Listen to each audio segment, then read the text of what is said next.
Fitzgerald raised the issue that the new requests from America haven't been served, and he needs to know what's going on for the evidence and responses from the defence. The CPS, the Smith, QC Smith, said that he couldn't say exactly when they were coming down. It screwed up the whole schedule for submissions and responses.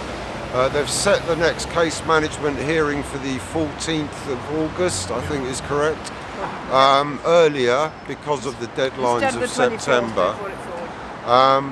And Fitzgerald raised the issues very well, actually, on the new charges were making a fair trial in September impossible, and that the time to prepare was going to be challenged. They discussed the length of the court case. She confirmed Barrister the Old Bailey as the venue. She's booked 3 weeks. Smith of the CPS said that that's not going to be sufficient. They would need another week, so she's going to check with the Old Bailey.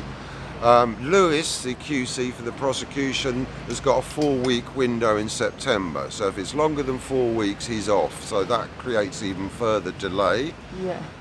Julian was there on the video link. Today? Yes. He was looking, he's very grey-haired. He looked awake, but not fully alert.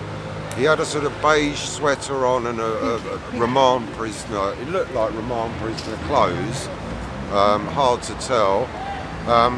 He was addressed for his date of birth and name, which he managed to get the name correct. The date of birth was a bit stumbly. And at the end of the hearing, Judge Barrister informed him of what the dates were set for the 14th, and that she expected him to appear by video link.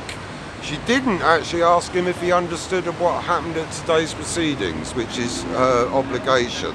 Once again, it's proven that this trial is a farce. The Americans are withdrawing the first requests for Julian because of the obvious treaty conflicts about political prisoners. And that case was brought up by Fitzgerald, saying, well, if you're dropping these original charges because they don't fit, you know, and you're bringing new charges, this is not a due process. I must say it was quite shocking, the mess up this morning where Belmarsh denied that he was booked for a video conference.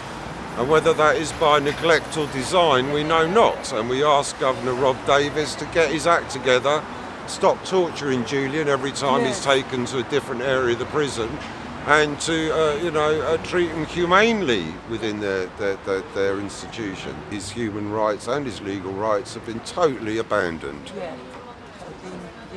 Psychologically tortured. It appears to me, as a legal graduate but not a lawyer, that the Crown Prosecution Service is getting very mixed messages from the US prosecutors. They're behind their schedule. They have not presented to the court or to the defence the new requests for Julian's extradition and on what charge. And it shows, and we're now in the end of July, is showing that their case is falling apart by the day. And any wise judicial or legal practitioner would know that this trial should not go ahead on the 7th and should be abandoned by the CPS and the US prosecutors, because they're admitting now that the original requests are impossible due to our treaty and the political prisoner, detainee nature of the Julian Assange case. And so obviously they're dropping that because they know that would be an impediment to their rendition in September. So it looks to me like the CPS is falling apart. They're not being kept up to date by the American prosecutors, and it appears that among them they have no one who can really come up with a decent legal argument of why he should be extradited.